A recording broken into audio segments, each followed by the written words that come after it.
So guys आज मैं आप लोगों को बताता हूँ एक ऐसा की फैक्टर जिसने बहुत साल तक मेरी मेंटल हेल्थ को डिस्टर्ब करके रखा। बिकॉज मेरे दोस्त एक समय था जहाँ पे मैं अपनी एज के बच्चों को आपस में हुकअप करते देखता, FWB होते हुए देखता, सिचुएशनशिप्स होते हुए देखता, लेकिन मेरे साथ कभी कुछ नहीं हो रहा था। I used to feel completely lonely and heartbroken. लेकिन उस समय मुझे ऐसा लगता था कि मेरे साथ इनमें से कुछ भी नहीं हो रहा and I am completely lonely and heart broken. जिस चीज ने मेरे अंदर एक चीज को कंप्लीटली ट्रिगर कर दिया था कि अब चाहे जो भी हो जाए मैं लड़कियां पटाऊंगा।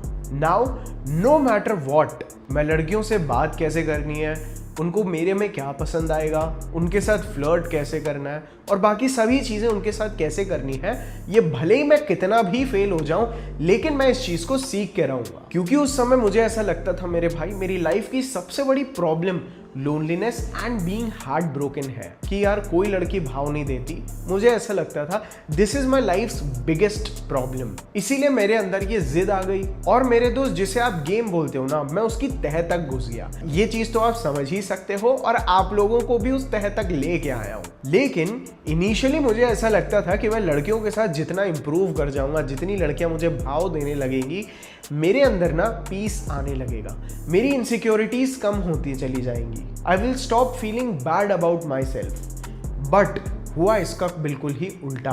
Over the period of time जैसे ही मैंने लड़कियों को अप्रोच करना सीख लिया, फ्लर्ट करना सीख लिया, टीज करना सीख लिया, उनके टेस्टों को फाइट करना सीख लिया, eventually after a period of time मैं अपने अंदर से ही ना इनसिक्योरिटी और एंजाइटी से भर चुका था। एंड बिलीव मी दोस्त, एक समय होता था जहां पे हमें लड़कियों को अप्रोच करने में डर लगता था एंड विथ टाइम एक ऐसी स्टेज आ गई जहां पे अब अगर कोई लड़की हमारे आसपास या हमारे रेडियस या डायमीटर में हो और हम उसे अप्रोच ना करें ना, तो वो चीज़ ऑटोमेटिकली मेरे अंदर एंजाइटी ट्रिगर कर देती थी। जहां पे एक समय पे मैं अपनी सेल्फ वर्थ को एक लड़की की आंखों में देखता था जिसने मेरा दिल तोड़ा था। देयर केम अ पॉइंट जहां पे मैं हर लड़की की आईज में अपनी वैल्यू को देखने लगा था। क्या वो मुझसे बात करेगी, क्या वो मुझ में इंटरेस्ट लेगी या वो मुझे रिजेक्ट कर देगी। इसीलिए मेरे लिए ये चीज़ बहुत कंपल्सिव बन गई थी to know what that girl thinks about me. जिस वजह से over the period of time मेरे खुद के अंदर ना एक अप्रोच कंपल्शन नाम का डिसऑर्डर बन गया था। मैं हमेशा बहुत ज्यादा जहां भी जाता सतर्क रहने लगा था। मेरा सिस्टम कंप्लीटली एंग्शियस रहने लगा था। हर बार इधर उधर कंटिन्यूसली स्कैन करना। देखिए, विजिलेंट रहना सही है, but to see if a girl is noticing you or not, to see how people are looking at you, इन चीज़ों ने मेरी बॉडी को ना एक हाई अलर्ट में बहुत सालों के लिए छोड़ दिया था। And even after becoming a coach मेरे दोस्त, द वर्स्ट पार्ट वॉज जहाँ पे मेरी आइडेंटिटी ही ये बन चुकी थी ना कि सार्थक is good with girls. It became terrible for me. अगर मैं लड़कियों को अप्रोच नहीं करता, अगर मैं लड़कियों के साथ डेट पे नहीं जाता, अगर मैं उनके साथ कंप्लीटली टेक्सटिंग में इन्वॉल्व नहीं रहता या अगर मैं लड़कियों से इंटरेक्ट नहीं कर रहा होता, I used to feel like I am a loser. यहाँ पे मैं आप लोगों को अपने बारे में जबरदस्ती बातें नहीं बताने आया हूँ। आप लोगों को थोड़ी देर में समझ में आएगा that why am I telling you this. मैं इस बारे में बात करना इसीलिए इतना इंपॉर्टेंट समझता हूँ बिकॉज मेरे पास for the longest period of time जितने भी कंसल्टेशन कॉल्स आए हैं ना, मैंने अपने ऑलमोस्ट 90% जिन्होंने मुझे कॉल किया, जिन्होंने मुझसे कंसल्टेशन ली या जो भी मेरे क्लाइंट्स थे, I have seen the similar mindset problem in them कि they all are not at peace. हाँ, हालांकि मुझे लोग तभी याद करेंगे when they are not at peace, लेकिन they were going through exact same problems जो मैंने अपने पास्ट में फेस की थी। जहां पे जस्ट बिकॉज हमारा गेम सीखने का पर्सपेक्टिव सही नहीं होता ना कि यार हमें लड़कियों के साथ इंप्रूव क्यों होना है, हमें लड़कियों की साइकोलॉजी को समझना क्यों है, हमें ह्यूमन नेचर को कैसे समझना है, हमें मैनिपुलेशन को समझना है। जब इन चीज़ों को सीखने का हमारा ऑब्जेक्टिव पॉजिटिव नहीं होता ना मेरे दोस्त, तब ये चीज़ें आपको इंटरनली बर्बाद कर सकती हैं। इनिशियली हो सकता है इस कंटेंट को देखने का, सीखने का, समझने का आपका मेन ऑब्जेक्टिव ये था कि मेरे साथ जो हुआ मुझे समझना है, मेरे साथ क्यों हुआ, क्यों उस लड़की ने मुझे छोड़ा, मेरे में आखिर कमियां क्या है। बट एक स्टेज ऐसी भी आ जाती है जहां पे अब आपका perspective over the period of time ये हो चुका है कि instead of focusing on the right girl for a right cause, आपका ध्यान अब मेजॉरिटी ऑफ द टाइम्स उस लड़की के कैरेक्टर को जज करके उसके साथ सेटल में नहीं, उसके अंदर हाइपरगमी, मैनिपुलेटिव नेचर, उसकी अटेंशन सीकिंग हैबिट्स, ऐसे कोई भी चीजें हो जिनके बारे में मैंने भी आपसे बात की है ना, you only start looking for proofs of the content जो आपने देखा है इन विमेन। नाउ मैं ये नहीं बोल रहा हूँ कि आप बिल्कुल ब्लाइंड फोल्डेड हो जाओ, बस मैं आपको ये बोल रहा हूँ कि जिस तरह से आज की डेट में डेटिंग इंडस्ट्री इतनी ज़्यादा मोनेटाइज हो चुकी है, इतनी ज़्यादा इकोनॉमी यहाँ पे इन्वॉल्व है, इतना ज़्यादा कंटेंट आ रहा है, there is content in surplus. हर दिन आपकी एक वीकनेस या आपकी एक इनसिक्योरिटी को एक नया नाम दिया जा रहा है। हर दिन आपको पता चल रहा है कि अच्छा मेरे अंदर ये कमी थी। मैं एज अ ब्रदर नहीं चाहता कि आप इस कंटेंट का ही विक्टिम बन जाओ। ये वीडियो मैं एक स्पेशल रीजन से इंडिपेंडेंस डे के दिन बना रहा हूँ। इसीलिए मेरे दोस्त, आप समझो फीमेल नेचर को, आप गेम सीखो, आप कॉन्फिडेंट बनो, आप सोशली कैलिब्रेट हो, बट इन चीज़ों को सोचने, सीखने, समझने के बाद आपको आपकी लाइफ को जीना कैसे है ना, this is something very important. क्योंकि ना भाई, once you understand how to attract any girl, और अब आप किसी भी लड़की का वैलिडेशन बहुत आराम से ले सकते हो, but the main problem is कि एक्चुअल में कितना वैलिडेशन इनफ है ना, इस चीज़ का कोई भी नंबर डिसाइडेड नहीं है। इसीलिए इन चीज़ों ने एक्चुअल में मेरे भी अंदर एक टाइम पे एक कंपल्सिव सेक्सुअल बिहेवियर डाल दिया था। मुझे ऐसा लगता था मेरी लाइफ में कोई भी प्रॉब्लम है, the only solution is SEX।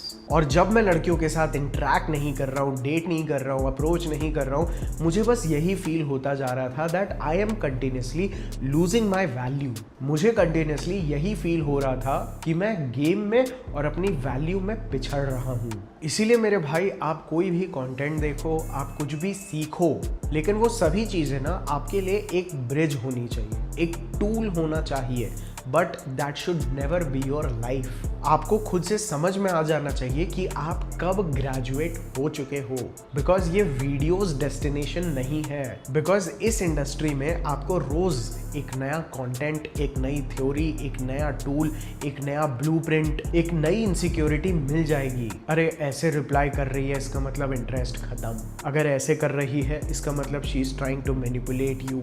अरे भाई, तूने अपना फ्रेम लूज कर दिया। अरे भाई, ऐसे चलेगी तो वो तुम्हारी रिस्पेक्ट करना बंद कर देगी। अरे देखना, वो आज नहीं तो कल तुम्हें रिप्लेस कर देगी। हाइपरगमी ये, हाइपरगमी वो। मैं ये नहीं बोल रहा हूँ कि आप ये कंटेंट देखना बंद कर दो। मैं ये नहीं बोल रहा हूँ that all this is very bad and very wrong. मैं बस ये चाहता हूँ कि आप अपनी एक प्रॉब्लम लेके आए थे, आपकी वो प्रॉब्लम सॉल्व हुई, 2 चीज़ें 4 चीज़ें और सीख कर जाइए। एंड मैंने आपको अपने आप को इतनी बार इवैल्यूएट करने के लिए बोला है, इसीलिए आज भी मैं आपको बोलता हूँ, इवैल्यूएट योरसेल्फ कि क्या ये कंटेंट आपको और ज़्यादा काम बना रहा है, क्या ये कंटेंट आपकी लाइफ में एक पीस डेवलप कर पा रहा है, या ये चीज़ें आपको बस एंग्शियस, इनसिक्योर बनाती जा रही हैं, आपके अंदर एक compulsive behaviour towards women develop कर रही हैं। एंड अपने आप से पूछिए कि क्या आप अभी भी एक हेल्दी रिलेशनशिप डेवलप कर सकते हैं या नहीं। बिकॉज मैं जब ये कंटेंट बनाता हूँ तो मेरा अल्टीमेट मोटिव यही होता है कि मेरा एक भाई वापस अपने आप में पीसफुल हो जाए, पहले से ज़्यादा वाइज हो जाए, अपने पर्पस पे फोकस कर पाए, अपनी हैप्पी फैमिली और एक हैप्पी लाइफ डेवलप कर पाए, सोसाइटी को कंट्रीब्यूट करे, अपनी लेगेसी क्रिएट करे एंड स्पिरिचुअली एक हायर बीइंग बने। इसीलिए अपने बिगेस्ट फियर को नोट डाउन करो कि एक्चुअल में तुम्हें डर किस चीज़ से लगता है। Fear of rejection, fear of feeling lonely, fear of abandonment. Because मेरे दोस्त, कई बार जब हम इन चीज़ों के विक्टिम बनते हैं और उसके बाद हम गेम सीखते हैं और हम पहले से ज़्यादा वाइजर बन जाते हैं ना, फिर भी कई बार इन्हीं चीज़ों का डर, फॉर एग्जाम्पल अबैंडनमेंट का डर ही अबैंडनमेंट को जन्म दे देता है। और आप जिस वजह से आप कई बार एक सही लड़की के साथ होने के बावजूद भी फ्यूचर में धोखे के डर से ना आप पहले ही धोखा देके बैठ जाते हो। इस पूरे सिनेरियो को समझने के लिए ना मैं आप लोगों को एक एग्जाम्पल देता हूँ। मान लेते हैं तुम पहले एक आम आदमी थे जिसने किसी के ऊपर ट्रस्ट किया, लेकिन उस ट्रस्ट के बदले में तुम्हें धोखाधड़ी, ह्यूमिलेशन, रिजेक्शन, ये सारी चीज़ें मिली। अब यू कम बैक और तुम अपने आप को कंप्लीटली ट्रेन करते हो, तुम नॉलेज गेन करते हो, तुम प्रैक्टिस करते हो and you become excellent at the game, जो चीज़ बहुत ज़्यादा इंपॉर्टेंट थी, जिस वजह से अब तुम एक आम आदमी से एक वॉरियर बन गए। बट मेरे दोस्त, I don't want you to be a warrior जो कभी भी मैदान जंग से वापस आता ही नहीं है, because he can not be now at rest. Because वो वॉर ख़त्म होने के बाद भी अपने हथियार, अपनी इनसिक्योरिटीज़, अपनी पावर, अपने टूल्स को ना हमेशा अपने हाथों में पकड़ के रखता है, because he is so insecure. And आपकी यही सर्वाइवल स्ट्रैटेजी को मैं नहीं चाहता कि आपका लाइफस्टाइल बन जाए, आपकी आइडेंटिटी बन जाए। याद रखना भाई, एक इनसिक्योर आदमी अपनी लाइफ में तभी पीसफुल हो जाता है जब उसे डेंजर नहीं दिखता, लेकिन एक सिक्योर आदमी, उसे पता होता है कि डेंजर अभी भी है। I can still be hurt, I can still be betrayed, I can still be cheated on, but वो फिर भी अपनी लाइफ में पीसफुल रह सकता है। Do you know why? Because वो इग्नोरेंट नहीं है, बल्कि उसे ये पता है कि I still have the strength to deal with anything। इसीलिए मेरे दोस्त, पास्ट में तुम्हारे साथ गलत हुआ सो हुआ, तुमने गेम सीख लिया, बहुत अच्छी बात है, but now learn to also trust yourself. यही मेरी सबसे मेन प्रॉब्लम है आपसे, कि आपको आपके साथ पास्ट में जो भी गलत हो गया सो हो गया, लेकिन उसके बाद आपने जैसे अभी तक अपने आप को बचा के रखा है ना मेरे दोस्त, the same thing is your emotional strength. आपको अपनी इस ही ऑटोमेटिकली डेवलप्ड इमोशनल स्ट्रेंथ पे भी बहुत ज़्यादा ट्रस्ट करना है। अभी मैं आपको बताऊंगा आगे क्यों, लेकिन पहले आप इस चीज़ को समझो कि स्ट्रेंथ का मतलब बिकमिंग नंब नहीं होता, बिकमिंग कंप्लीटली हार्ड नहीं होता। Becoming strong is when you know आपके साथ कुछ भी हो सकता है, but you are still able to be soft because you trust on yourself and your strength. I hope मेरे दोस्त, it is very difficult for me कि मैं आप लोगों को ये चीज़ एक तो कन्वे कर पाऊँ, क्योंकि भाई देखो, हम कोई महात्मा पुरुष तो है नहीं। And even on a social media platform like YouTube, जहाँ पे मैं शायद आपकी लाइफ को पर्सनली नहीं जानता हूँ, और मेरा आपसे एक्सपेक्ट करना कि आप इन चीज़ों को समझ पा रहे हो, डॉट्स को कनेक्ट कर पा रहे हो, it becomes completely difficult for me, specially जब मैं एक कैमरे के लेंस के सामने बैठ के बात कर रहा हूँ। बट आई होप आपको समझ में आ रहा है। लेकिन अगर आप जानना चाहते हो ना कि एट दी कोर मैं बोलना क्या चाहता हूँ, मेरे दोस्त, सिंपल सी बात है, the purpose of life is to not avoid pain. आपकी जिंदगी का मतलब दर्द से भागना और दर्द से बचना नहीं है। मेरे हिसाब से इंसान की एक छोटी सी जिंदगी का अल्टीमेट मतलब होता है लाइफ में सेटिस्फैक्शन होना, लाइफ में मीनिंग होना और डिग्निटी के साथ जीना। एंड मैं एज एन एल्डर ब्रदर आपको बस यही बताना चाह रहा हूँ कि इस दुनिया में हर प्यारी चीज, हर मीनिंगफुल चीज अपने अंदर ना एक पॉसिबिलिटी ऑफ पेन लेके आती है आपके लिए, समझे? आपकी लाइफ की हर एक चीज़ जो आपके लिए बहुत मीनिंगफुल होती है ना, उसके साथ आपको वही चीज़ के द्वारा दर्द पहुंचाने की भी पॉसिबिलिटी होती है। जस्ट लाइक लाइफ का purpose and goals and ambitions carry a possibility of failure, similarly love can carry a possibility of heart break, trust carries a possibility of betrayal. And अगर आप अपनी लाइफ में दर्द से बचने के लिए हर चीज़ जिसके पीछे दर्द की पॉसिबिलिटी है उससे छुटकारा पाना चाहोगे ना, you will not be left with anything जो आपके लिए मीनिंगफुल होगा। पता नहीं भाई, आजकल मैं अकेले बैठता हूँ, मेडिटेट करता हूँ तो क्या क्या सोचता हूँ, but I truly think that this is true. कहना मैं सिर्फ इतना चाहता हूँ कि आपकी लाइफ में जो दर्द है ना, that should never make you कड़वा। आपकी लाइफ में वो जहर नहीं घोलना चाहिए। It should make you just more wiser than before, पहले से ज़्यादा होशियार। दैट्स इट, कड़वा नहीं। एक बार समझ लो ना, at the max what can happen. लड़की रिजेक्ट कर देगी, गर्लफ्रेंड चीट कर देगी, बीवी छोड़ के चली जाएगी, दर्द होगा, बेइज्जती होगी, फाइनेंशियल लॉसेस होंगे। मैं ये नहीं बोल रहा हूँ कि ये सभी चीज़ें से फ़र्क नहीं पड़ता, ये चीज़ें बहुत छोटी हैं, लेकिन ये चीज़ भी इमोशनल लेवल पे आपको कितना ही दर्द पहुँचा ले, आपसे आपकी ज़िंदगी तो छीन नहीं सकती। एंड ये चीज़ ना 4th स्टेज है एक तरह से। First stage heart break, second stage आपने गेम सीख लिया, थर्ड स्टेज, अब आप कंप्लीटली फियरलेस बन गए, अब ज्यादा से ज्यादा क्या ही हो जाएगा। इसीलिए the fourth stage is the first stage. It's a life cycle of learning. बस यही बोलना चाहता हूं मैं। आपने सीख लिए रेड फ्लैग्स क्या होते हैं, इनसिक्योरिटीज, अटैचमेंट स्टाइल, दुनिया भर का ज्ञान है आपको, लेकिन वो ज्ञान डजंट मीन कि वो एक लाइफस्टाइल है। रेड फ्लैग्स को आइडेंटिफाई करना should not be your personality. इसीलिए लाइफ का रियल कंक्लूजन आपके लिए ये नहीं होना चाहिए कि मुझे ऐसी लड़की मिल जाए जो मुझे कभी ना छोड़े, जो मेरी हर बात माने। मेरे हिसाब से लाइफ का आपकी अल्टीमेट कंक्लूजन होना चाहिए कि can I rebuild myself if everything goes south, that's it. ये अकेली statement can help you with everything when it comes to your life. Life के बड़े बड़े रिस्क, बड़े बड़े रिजेक्शन से डील करना, everything becomes null in front of this fearlessness. इसीलिए अपने लाइफ के ट्रू मोटिव पे फोकस करो। आपको ऐसा लगता है कि अगर आप ऐसा कंटेंट या मुझे देखोगे, you will eventually end up with a perfect partner.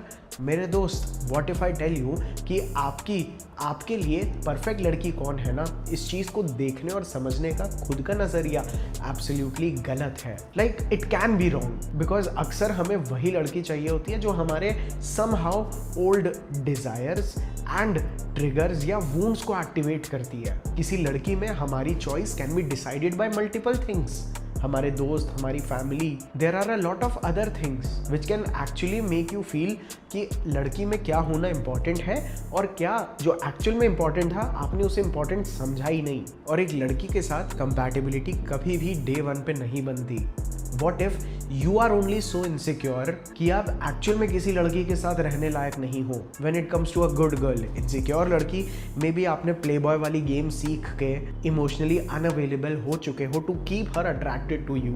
आप कभी भी ओपन अप नहीं हो पा रहे, आप एक सप्रेशन वाली लाइफ में जी रहे हो where you cannot express yourself. मेरे दोस्त, भगवान ना करे but you can go through 50 other mental problems. All I am saying is that people grow in relationship. जीतना परफेक्ट पार्टनर ढूंढने से नहीं मिलता, आप जीते तब हो when you find a person जो आपको समझ सके, आप उसे समझ सके। एक दूसरे को सीखते हैं, एक दूसरे को समझते हैं, कन्फ्लिक्ट्स होंगे, रिपेयर्स होंगे, but eventually all of this is leading to one thing which is togetherness. और अगर वो नहीं भी रही then also it is not an issue. इसीलिए stop looking for women from a wrong lens कि मैं इसे कंट्रोल कर पाऊँ। मेरे दोस्त, मेरे हिसाब से आपने एक लड़की को लड़कों से दूर, ऑप्शन से दूर रखा है to keep her in love with you. मेरे हिसाब से now that is not love for me. For me the love is when she has 1000 other options but she only chooses you.